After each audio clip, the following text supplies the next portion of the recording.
আসসালামু আলাইকুম ওয়া রাহমাতুল্লাহি ওয়া বারাকাতুহু। দ্বিতীয় পর্বে চলে আসছি, যেটাতে কিনা দেখানো হবে টুইন মোশন কিভাবে কাজ করে। তো টুইন মোশনের জন্য আপনাকে যেটি করতে হবে, আসলে আমরা দেখেছিলাম যে দুইটা অবজেক্টকে জাস্ট ক্যামেরাতে দেখানো হচ্ছে আর দেখানো হচ্ছে না। এটার কারণে ফ্রেম বাই ফ্রেম হচ্ছে। আর দুইটা অবজেক্টের মধ্যে যদি আপনি মোশন ক্রিয়েট করে দেন, অর্থাৎ গতি দিয়ে দেন, তাহলে দেখতে সেটা কেমন লাগে বা সেটা কতটা প্রাণবন্ত লাগে সেটাই আমরা টুইন মোশনে অনুভব করতে পারি। তো এই কাজটা করার জন্য আমরা যেটা করেছি, একটি আর্টবোর্ডের মধ্যে আমরা একটা ফুটবল নিয়েছি এবং ফুটবলটা গোল্ড অর্থাৎ সোনার কালার নিয়েছি, কারণ সোনার ডিম দেয় হাঁস, এই জন্য এটা চিন্তা করে নেওয়া হয়েছে, অনেক চিন্তা করে আর কি, গবেষণা করে। তো আমি এখানে যদি 2 নাম্বার ফ্রেম ক্রিয়েট করি, তাহলে দেখতে পারবেন 1 নাম্বার ফ্রেমের মধ্যেও ফুটবলটি আছে, 2 নাম্বার ফ্রেমের মধ্যে ফুটবলটি আছে। কিন্তু আমি যদি এরকম করি যে 2 নাম্বার ফ্রেমে এসে ফুটবলটি এখানে থাকবে, অর্থাৎ 1 নাম্বারে থাকবে উপরে, 2 নাম্বারে থাকবে এখানে। তো দুইটা যদি খুব দ্রুত প্লে করা হয়, তাহলে চোখের নিমিষে এখানে চলে আসবে। কিন্তু এটা নামছে, যে এটা দেখা যাচ্ছে একটা মোশন, একটা গতি আছে, এটা ফিল করার জন্য আপনি চাইলে এই 1 নাম্বার এবং 2 নাম্বার একসঙ্গে ধরে জাস্ট এখানে একটা বাটন আছে যেটার নাম হচ্ছে টুইন মোশন, এখানে প্রেস করলেই আপনি এর ভেতরে অটোমেটিকলি ফ্রেম অ্যাড করতে পারবেন। অর্থাৎ এখান থেকে শুরু করে নিচ পর্যন্ত বলটা আসতে কতগুলো স্টেপ লাগে সেটা আপনি আগে থেকে দিয়ে দিতে পারেন। আপনি যদি স্টেপ বেশি দেন তাহলে বলটা খুবই স্মুথলি নামবে, আপনি যদি স্টেপটা কম দেন তাহলে খুব কাটা কাটাভাবে নামবে। তো আমি দেখাই দিচ্ছি দুইটাই। আমি যদি এখানে 5টা স্টেপ নেই, দেন ওকে করি, তাহলে 5টার আগের 2টা 7টা। সো আপনি যখন প্লে করে দিবেন দেখবেন যে এটা কাটা কাটা নামতেছে, মানে খুব বেশি স্মুথ না। কিন্তু আমি কন্ট্রোল জেড দিয়ে ব্যাক এসে আমি যদি এই দুইটার মধ্যে একটু বেশি দিয়ে দিই, ধরেন এটাতে আমি 50টা দিয়ে দিই, তাহলে এটা খুবই স্মুথলি নামবে। সো দেখেন 50টা আর 2টা আগের 52টা হবে, অ্যান্ড দেন প্লে করলে দেখেন খুব সুন্দর স্মুথলি নামছে। এই যে দেখেন খুব স্মুথলি এটা চলে আসছে। তো আপনার কাছে এটা খুবই স্মুথলি দেখাচ্ছে, কিন্তু আপনি যখন এটাকে সেভ করে ফেলবেন তখন এটা একটু ফাস্ট হয়ে যাবে। সো এটা মাথায় রেখে কাজ করবেন, মনে করবেন না যে এটা খুবই অল্প নামছে, মানে খুব ধীরে নামছে। তো 51 নাম্বারে দেখবেন, মানে 51 নাম্বার ফ্রেমে বলটা এখনও ড্রপ দেয় নাই, 52তে ড্রপ দিয়েছে। হ্যাঁ, 52তে ড্রপটা খেয়ে সে উপরে উঠবে। তো 52 নাম্বারের পরে আমি নতুন একটি ফ্রেম নিচ্ছি এবং সেই 53 নাম্বার ফ্রেমের বলটাকে আমি দেখাচ্ছি এখানে থাকবে। তার মানে 52 এখানে, 53 এখানে। সো 52 এবং 53 দুইটাকে সিলেক্ট করে আমি এখান থেকে ড্রপ খেয়ে একটু ফাস্ট যাবে, এই জন্য আমি যেটা করব, মোশনে একটু কমিয়ে দিব, অর্থাৎ এখানে 40 দিলাম। সো আমার দেখেন ফ্রেম আরও এদিকে বেড়ে গেছে। সো 93 ফ্রেমে আলহামদুলিল্লাহ এটা দেওয়ালে ঠেকে গেছে। আমি নিউ ফ্রেম থেকে 94 ফ্রেম নিলাম এবং ওই ফ্রেমটাতে আমি দেখাইলাম বলটা এই কোণার মধ্যে চলে আসবে, অর্থাৎ 93 এবং 94 দুইটা এরকম দেখাচ্ছে। তো 93 এবং 94কে একসঙ্গে ধরে এর ভেতরেও আমি একটি ফ্রেমের মোশন দিয়ে দিব, সেটি 40 না রেখে এটাতে 50 দিলাম, দেন ওকে করলাম। মনে রাখবেন আপনার কম্পিউটারের ক্যাপাবিলিটি অনুযায়ী আপনি ফ্রেমের সংখ্যা বাড়াতে পারবেন আনলিমিটেড, কিন্তু যদি র্যাম কম থাকে বা প্রসেসর দুর্বল হয় তাহলে বেশি ফ্রেম না নেওয়াই ভালো। সো আমরা এবার এটাকে প্লে করে দেখতে পারবো বলটা খুব ধীরে নামছে এবং বলটা যথারীতি একটা সিঙ্গেল ড্রপ খেয়ে সুন্দরভাবে, দেখেন একবারে পাংচুয়ালি একটা ড্রপ খেলো এবং ড্রপটা খুব অথেন্টিক একটা ড্রপ। সো দেখেন সুন্দর করে এটা এখানে এই যে থেকে গেল, মাশাআল্লাহ। সো এটা বারবার ফরএভার করা আছে, যেখানে ফরএভার করা আছে এই জন্য এটা ইয়ে করছে।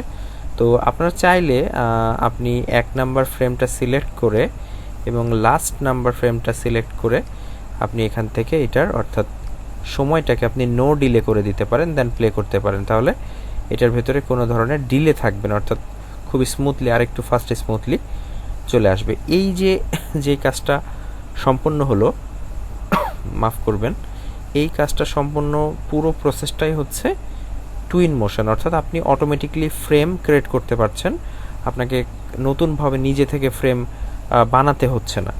তো এইটারই যদি আমরা একটু অ্যাডভান্স লেভেলে শিখতে চাই, তাহলে সেটার জন্য আমাকে একটু আর্টবোর্ড চেঞ্জ করে এখানে আসতে হবে। দেখেন আমি যদি এই গাড়িটাকে রান করাতে চাই তাহলে গাড়িটাকে দুইভাবে রান করাতে পারি। অর্থাৎ আমি চাইলে গাড়িটা অর্থাৎ আমার ব্যাকগ্রাউন্ডটা যা আছে সেভাবে থাকবে, শুধু গাড়িটা যদি পাস করে যাই তাহলে মনে হবে যে এটা মোশন হয়েছে। অথবা আমি যদি গাড়িটাকে স্থির রাখি এবং স্থির রেখে যদি আমি ব্যাকগ্রাউন্ডটাকে নড়াই তাহলে কিন্তু আপনার চোখ বলবে যে গাড়িটা যাচ্ছে। সো আমরা দুইভাবে কাজটা শিখতে পারি। এক্ষেত্রে আমি যেটা করেছি সেটা হচ্ছে একটা ব্যাকগ্রাউন্ডকে কপি করে একটা লেয়ারের মধ্যে নিয়েছি, একটাই ব্যাকগ্রাউন্ড দেখেন বিভিন্ন জায়গায় বারবার কপি করে এটার সঙ্গে অ্যাড করেছি। সো ট্রিক্সটা যদি না পারেন আমার মাস্টার ক্লাসে আমাকে জিজ্ঞাসা করবেন, আমি ইনশাল্লাহ আপনাদের সবাইকে হেল্প করার চেষ্টা করব। সো এখন আমি যেটা করব দুইটা পদ্ধতি দেখাবো। আমি গাড়িটাকে স্থির রেখে ব্যাকগ্রাউন্ডটাকে নড়াবো। সেক্ষেত্রে আমাকে যেটা করা লাগবে সেটি হচ্ছে আমি সেকেন্ড ফ্রেম নিব এবং প্রথম ফ্রেমে গাড়ি এবং ব্যাকগ্রাউন্ড যে অবস্থানে আছে না কেন থাকবে, কিন্তু দ্বিতীয় ফ্রেমে আমি শুধুমাত্র ব্যাকগ্রাউন্ডটাকে শিপ চেপে ধরে পাস করিয়ে দিব। অর্থাৎ সুন্দর করে আমি এটাকে পাস করিয়ে দিব, সুন্দর করে এটাকে পাস করিয়ে দিব এবং এটা শেষ পর্যন্ত যতটুকু থাকবে ঠিক ততটুকু আমি রাখবো। সো এই যেটা শেষ এই পর্যন্ত।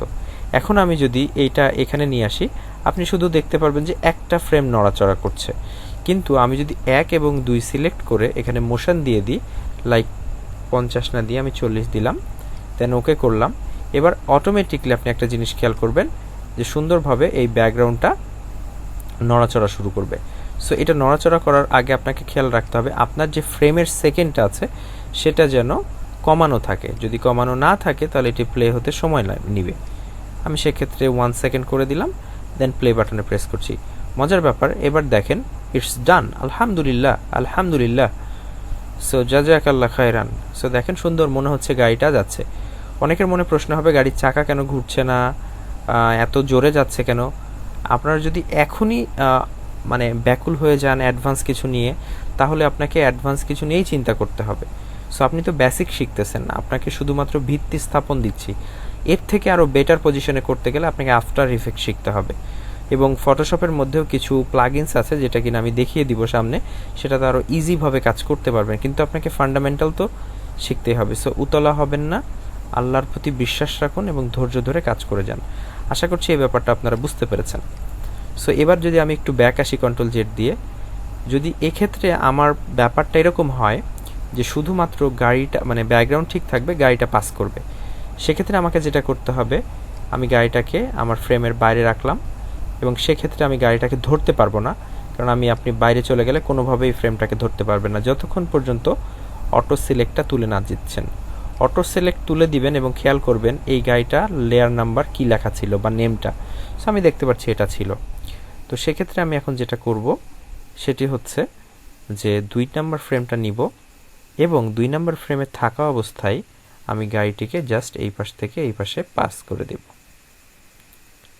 এবং পাস দেওয়ার সঙ্গে সঙ্গে আমি 1 এবং 2 দুইটাকে একসঙ্গে সিলেক্ট করব এবং দেন এর মধ্যে আমি একটি মোশন দিয়ে দিব, সেটি হতে পারে 40। দেন আমি 1 নাম্বার লেয়ার এবং লাস্ট যে নাম্বার লেয়ারটা আছে সেটি সিলেক্ট করে এখান থেকে আমি নো ডিলে অথবা 1 সেকেন্ড দিয়ে এটাকে প্লে করব। আলহামদুলিল্লাহ দেখতে পাচ্ছেন গাড়িটা সুন্দরভাবে পাস করে যাচ্ছে। এক্ষেত্রে আপনি চাইলে 2 পাশ থেকে 2টি গাড়িও পাস করাতে পারবেন। সো এইসব সৃজনশীলতা আপনার নিজের মাঝে নিয়ে আসতে হবে। চিন্তা করুন সুন্দর এবং সহজ। সহজ চিন্তা করা অনেক কঠিন, আস্তে আস্তে অ্যাডভান্স হতে পারবেন।